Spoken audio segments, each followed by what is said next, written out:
Welcome to the New World Order Showcase Podcast. Your host, Jill Hart, the Coach's Alchemist. Couldn't be more excited to have you join us today. On this podcast, we celebrate the champions of change, the up-and-coming life, health and transformational coaches who are fearlessly stepping forward to make a difference in the world.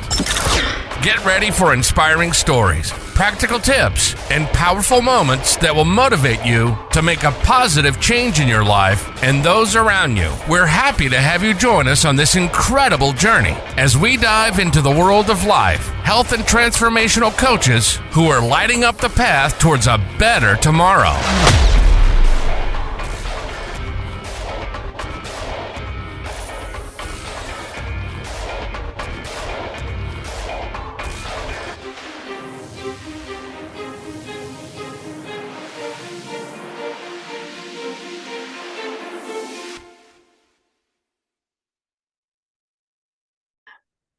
Hi, and welcome to the New World Order Showcase Podcast. Today, we are speaking with Cheri Timko. Cheri is a couples relationship coach specializing in psychotherapy.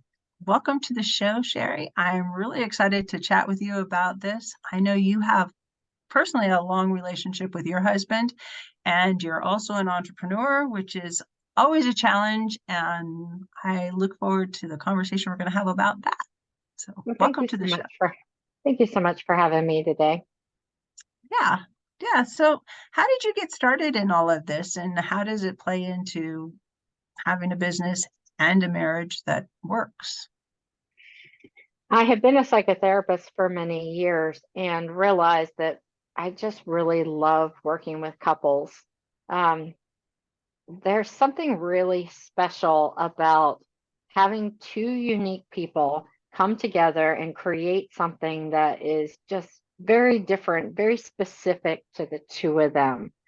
And so that's the work of helping couples connect that way can be challenging, and a lot of other professionals will defer and say, no, that's not really the work I want to do. But this is really the work that I feel driven to do and really enjoy doing. So the work that I'm doing now is coaching that brings some of that stuff out of a therapy room and teaches couples how to have a really deep connection, have a passionate relationship, really know each other well so that their relationship can last, really weather all the changes, last a lifetime.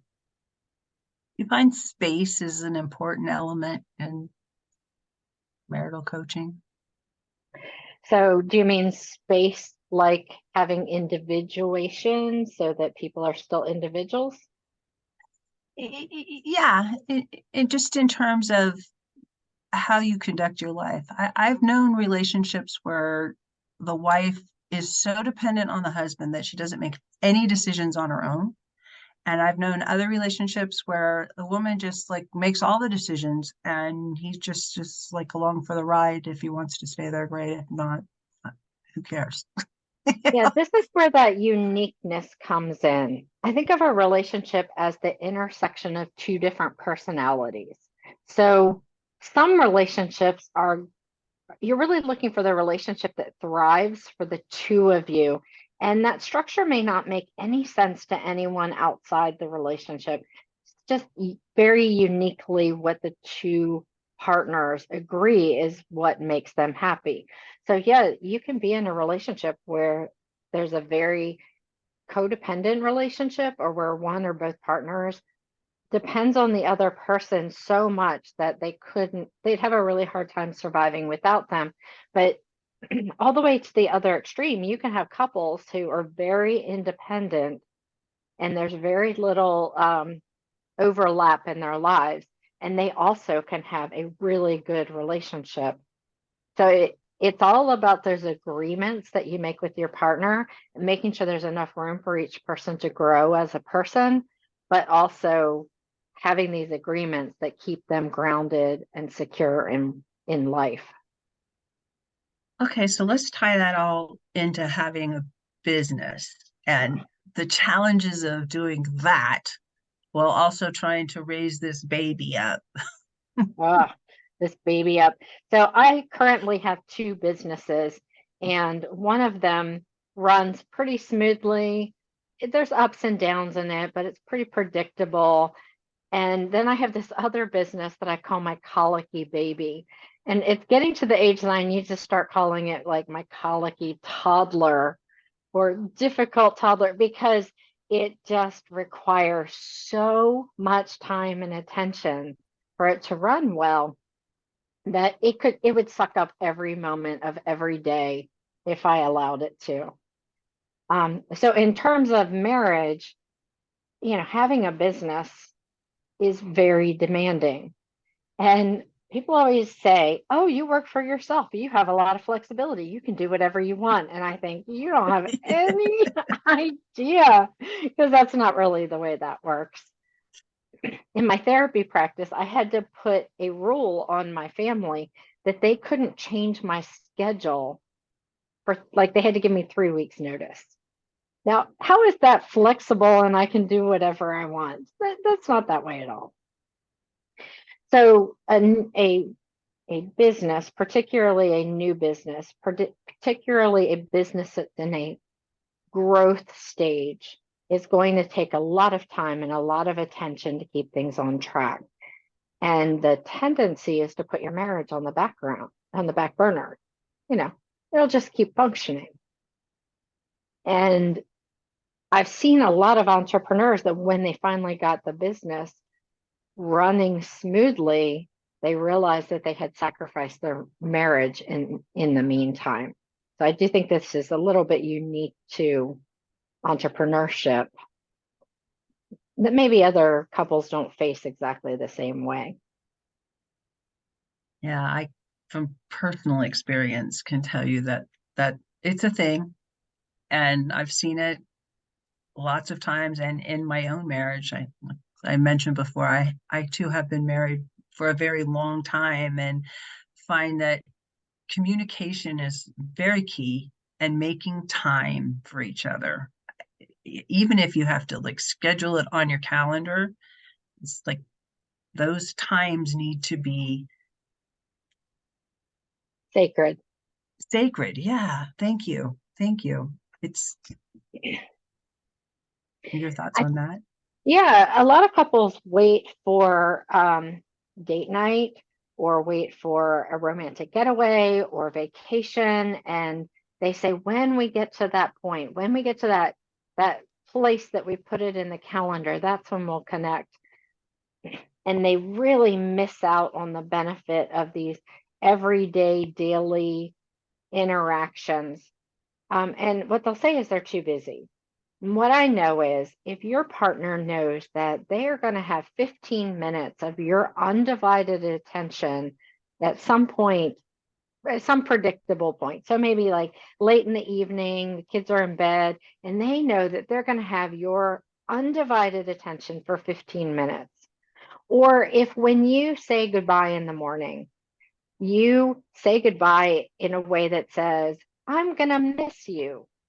I'm gonna think about you while you're gone." Your Even if partner, you're going to the other room.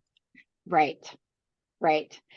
These little touch points that can easily be built into your everyday really are what matter far more in the happiness of your relationship.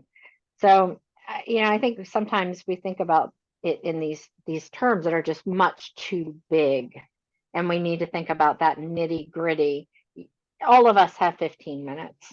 We have 15 minutes that we could give our partners our undivided attention. But what we do instead is we try and multitask, or we're scrolling or playing a game on our phone while we're having a conversation. And so our partner thinks that we're not really invested in the relationship, and that takes a toll over time. It can be really simple. I know my husband and I, we walk together every morning.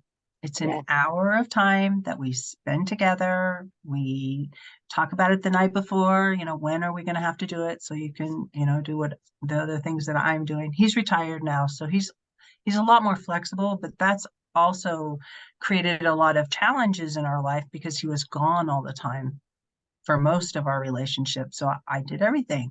And now I've had to I'm shifting gears into something different for us, and he's shifting gears into something that's really different for him.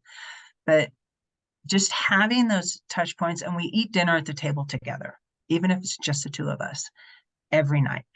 And it even if it's leftovers, it's just like, that's our time. We sit down 30, 40 minutes where we just talk to each other, tell each other about our days, make plans for other things that we want to do. But just having those 2 points during the day that we know we're connecting, and we have each other's undivided attention. Neither one of us is looking at our phones, or we don't even take our phones on our walk with us. Oh, that's beautiful. I love how you like you've anchored these touch points into the relationship. I just want to assure listeners that it doesn't have to be an hour and an hour. Like if you spend 5 minutes in the morning just making eye contact, a real hug, a real kiss, saying I love you, not just I love you, but that meaningful I love you. That is something that carries that relationship through, even while you're busy doing other things. So when you have kids around, when you're running a business, when you're two careers and all the kid activities, man, the kid activities can just suck away a lot of time. Just 5 minutes, just 10 minutes, just a meal together. These things really, really anchor the relationship. Yeah, they do. And even I work from home, so we're we're always like intersecting during the day, and we might not spend a lot of time together, but when he was gone, we had times when we called during the day. He would be gone for weeks on end, but I knew that he'd call me in the morning, call me in the afternoon, and he'd call me in the evening. We talked so much. We probably talked more than most couples talk, because you can't do much else on the phone. But, and it didn't have to be really long conversations, but it was meaningful conversations. And you talk about everything. Yeah, exactly. Those are great examples of how to keep that relationship solid even while you're doing other things. Yeah, and just knowing that, if you're both working outside the home, knowing that you touch base a couple times during the day, it just keeps the lines of communication open. And even if it's just, hey, I love you, just thinking about you, see you tonight. Yeah. I was thinking of you. That's probably one of the most powerful things that a partner can say, because sometimes it feels like it's out of sight, out of mind. You think your partner is so occupied with other things that they're not thinking about you and they don't miss you. So just taking that moment to say, hey, I was thinking about you. I don't have time for a call, but I wanted you to know I was thinking about you. That's a really powerful message. Yeah.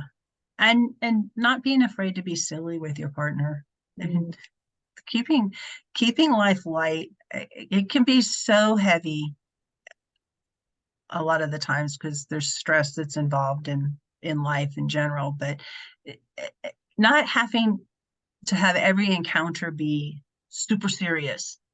We have to get something done right now.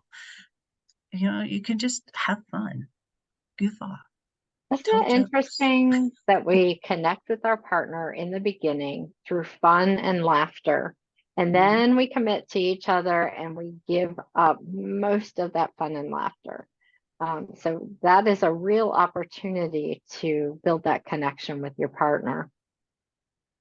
Yeah. And doing things that you both like to do together, even if you may start out not really enjoying it, sometimes if you just go and participate in the experience, you may find that it's it's not the experience, it's the company that really makes a difference.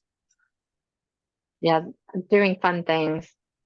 That, yes. And life gets really busy at different times, and we don't have time to do that. And then it's almost awkward to get back into that.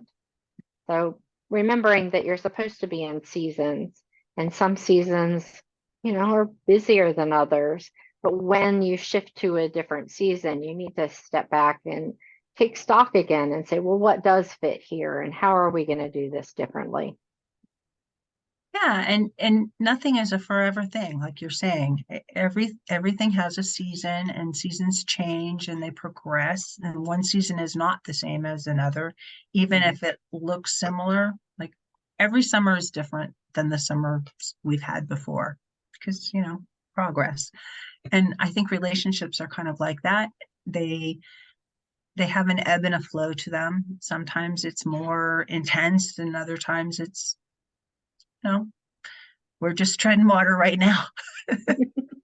But we're not going to tread water forever, which is it's a really important point. Sometimes you just have to do the tough stuff for a little while to get to the other side. Don't stay stuck in the treading water, because that will kill your relationship. Well, even when you're treading water, even when you don't have much time together, you can, if you make those interactions meaningful, then there is time for them. There is time to make eye contact. There is time to smile at each other. There is time to look happy to see each other when the other person walks in the room. These are things that do fit in.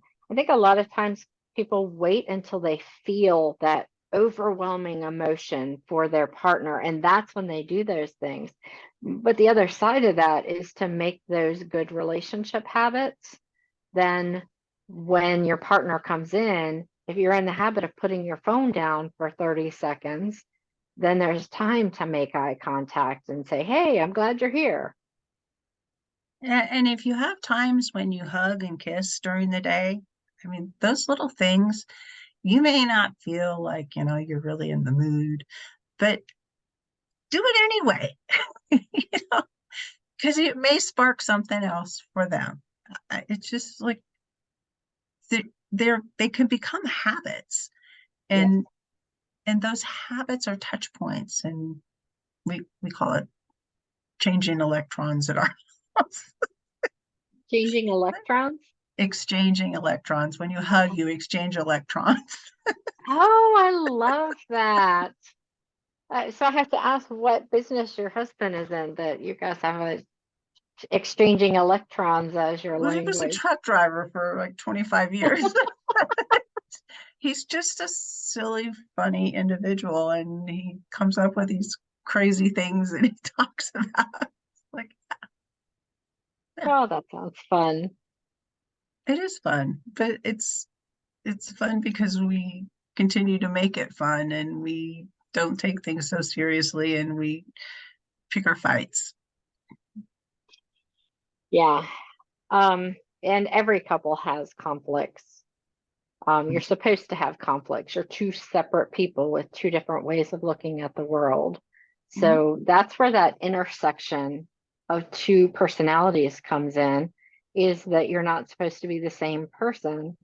You're supposed to be two separate people, and you're supposed to navigate those differences so you find that sweet spot where both of you are happy.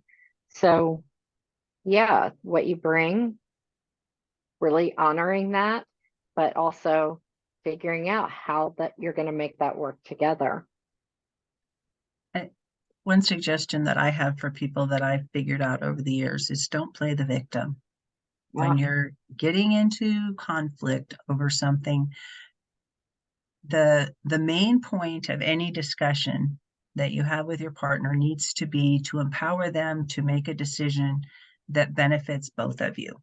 mm, And when you start in the I'm always the victim of this situation, that doesn't empower anybody, and it makes the other person feel like they have to defend themselves. And defending yourself against the person that you're connected to doesn't put them in a very good position and doesn't do much for your relationship. Whereas if you can recognize, hey, I think I'm going into victim mode here, let's take a break. Let's look at this in a way that is going to help us reach a conclusion that we're both happy with, or that we can at least both live with, where neither one of us feels like we're falling victim to the other's point of view or the other's decision that they're making for us. there's a lot of wisdom in what you just talked about. about seeing your partner as your ally, not your enemy, and looking for ways that both of you can win. That's what you really are looking for when you want a solution. I think a lot of times people will give in to their partner or will try to get their partner to give in to them. And those solutions don't usually work because when push comes to shove, you're going to be like, well, I didn't really believe in that anyways. So Yeah. really pushing past those easy solutions and finding the solutions that really actually work for both of you.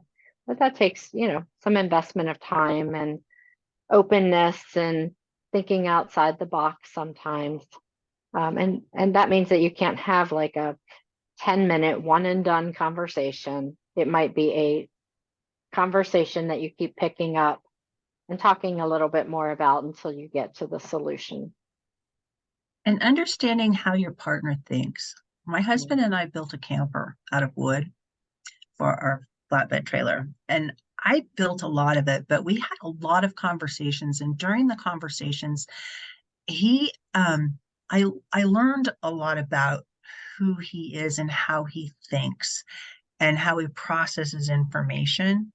There was a lot of drawing stuff on paper because I conceptualize things in my head. I can see how things go together, and I can put a puzzle together in my head. I can see how the pieces fit. 3D, no problem. My husband's not like that at all. And when we talk about things, when we're constructing something, I've come to realize, looks at things 180 degrees differently than I do. Like I would say, put the boards, horizontally, and in his head, he would be thinking vertically. It's happened so many times. It's just like I can talk to him and I can tell him how to do stuff now because I know this is how he's going to process that information. And this is what it's going to look like when he's done. But man, for the longest time, it was just like, I don't understand why you don't get what I'm saying. It was just Right. because he processes that information differently. But had we never built anything, I'd have never known that about him. Yeah. So when I have this example that I use with couples sometimes. So if you imagine that you're standing back to back with your partner in a room and you're each describing the room, you're going to describe what you can see in front of you. And so if what is in front of you is a window, you're going to describe to your partner a window. They're going to be facing the other direction. They're going to describe what they see. If there's a door in front of them, and they're going to describe the door. Well, it's ridiculous to argue that there's no door because I can't see a door, or there's no window because I can't see a window. The more different that you are, you're really describing a different part of the picture, a different part of the room. And the more you can see that as an asset, the more you can see that as to your benefit, then you start to understand that what's happening is you actually can see far more than just your vision. You can actually see the whole room because your partner is bringing that other piece of it. And that's where partnerships get really powerful and couples are able to solve problems in very unique ways that really fit both of them. Absolutely. I love that. It is so true. When you embrace the differences of your partner and you can both come together to be a more complete version of your union than just, being the other half facing the same direction, which, for some people that works, but it's just much more vibrant and powerful if you can embrace the differences and really make use of those differences to further your partnership. Yeah, absolutely. Yeah, and when you're standing facing the same direction, what you get is a lot of agreement. We both see the same thing. We both experience things the same way, and that you can have a good relationship that way, but you're not going to have this very creative, open-minded partnership that can do things that are outside the box and challenge those expectations.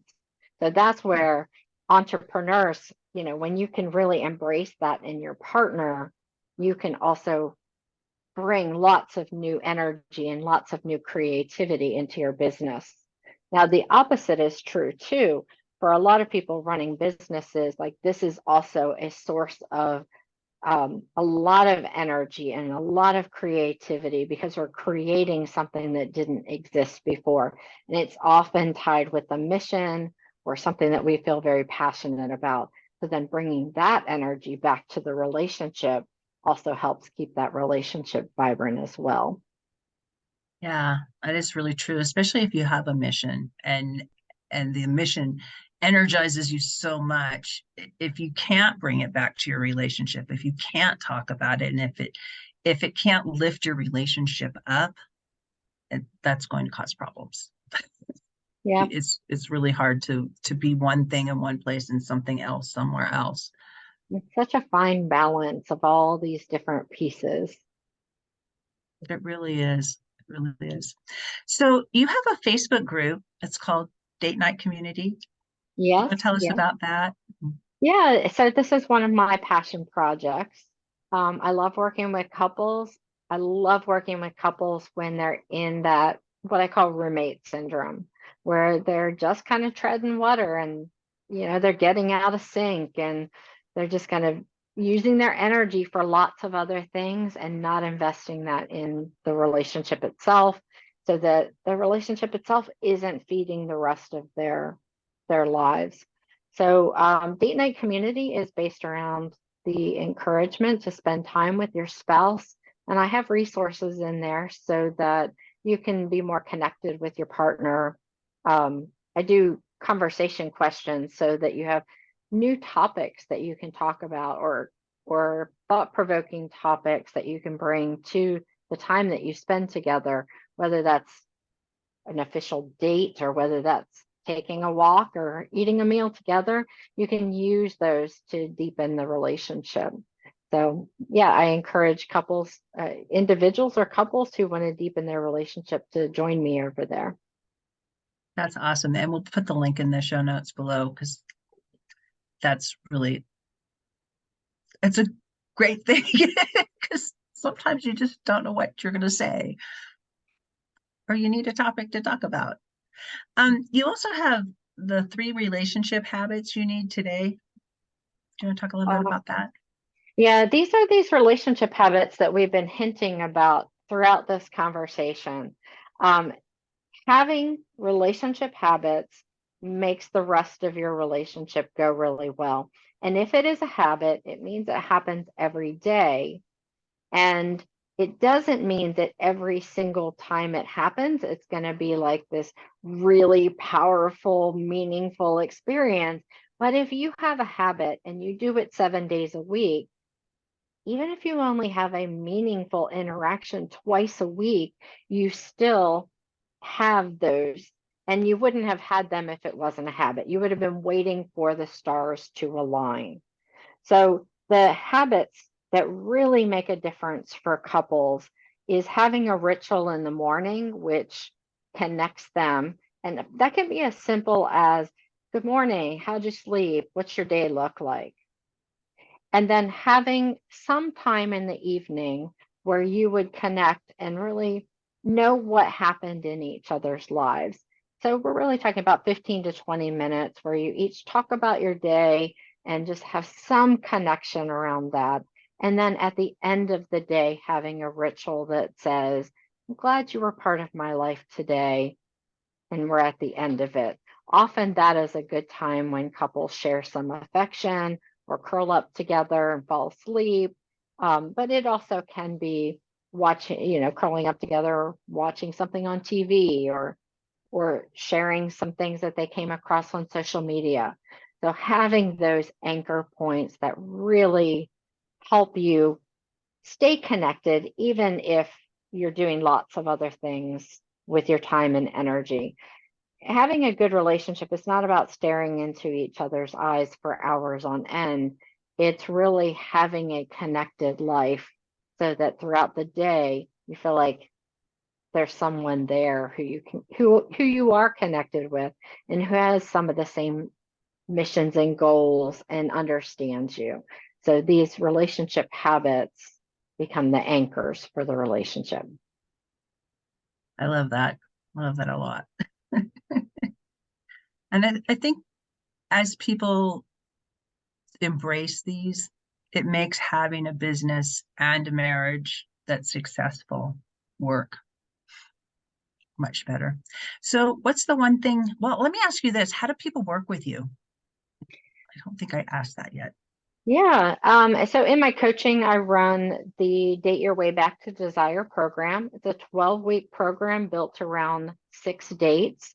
So during that 12-week period, you'll have 6 dates. And a date is 30 minutes of having a conversation. I have specific questions that you talk about, and it's for 30 minutes. So this is not a lengthy conversation, but it's paired with 90 minutes of doing something fun or relaxing together. And then I do skills teaching because we didn't all get the relationship skills that we needed when we were growing up. And so sometimes there are communication issues or working through problems, or they'll get gridlocked on a problem. And so it pairs this together.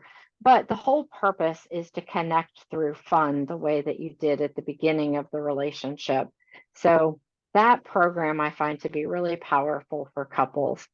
So you can work with me in that program. You also have some courses that deal with specific issues. Those are options. But if you want to hang out with me, really the date night community is the place for that. That's easy and free and people have access. Awesome. Definitely encourage people to join the date night community. I know I'm going over there. Oh, yay. So what's the one thing you want to leave them with, Cheri? You can have a really powerful business. You also can have a really powerful relationship, and you're probably overcomplicating it. Doesn't have to be this challenging and this gut-wrenching. And there are small changes that when you make them consistently and intentionally over time, you can change the whole trajectory of your relationship. So I don't want to make this sound oversimplified, but I also think that we overcomplicate relationships and it just makes everything else harder. So, figuring out those small things that you can change, they're really a game changer. You can really have a transformed relationship without having to go through excruciating, time-consuming work to get there. I appreciate that sentiment so much. And I know from my own experience that it is true. It's just taking the few moments. It doesn't 30 seconds. Just walk across the room and plant a kiss. Give somebody a hug when they're in the, doing something. Just a touch when you're walking by them. Hey, I love you. I'm thinking about you. How are you doing? It's little things. Over time. Powerful. Yeah. Very powerful.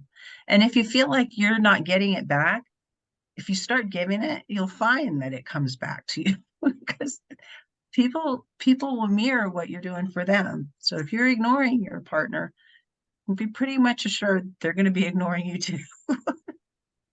Yeah, and if you get stuck with that, there's probably some nuances that you're missing, or you're not using the right habits to connect with them.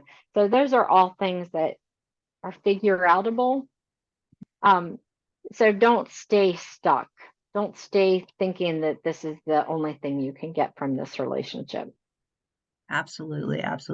And join the date night community. Let's chat over there.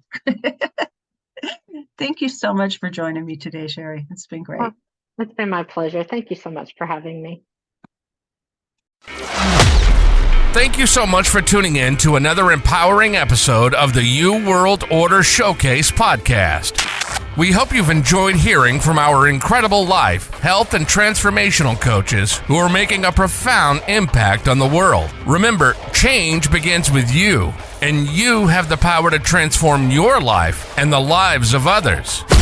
If you want to take that next step and unlock your true potential, visit thecoachesalchemist.com, where you can find the 3 ways we can help you for free to spin your talent into gold with clarity, a system, and a plan. Don't forget to hit the subscribe button so you never miss an inspiring episode. And if you enjoyed today's show, we'd greatly appreciate it if you could leave us a review on your favorite podcast platform. Your feedback means the world to us and helps us reach more people with our positive message. Stay connected with us on social media for updates, behind-the-scenes content, and upcoming guest announcements. You can find us on Facebook at the U World Order or simply visit thecoachesalchemist.com.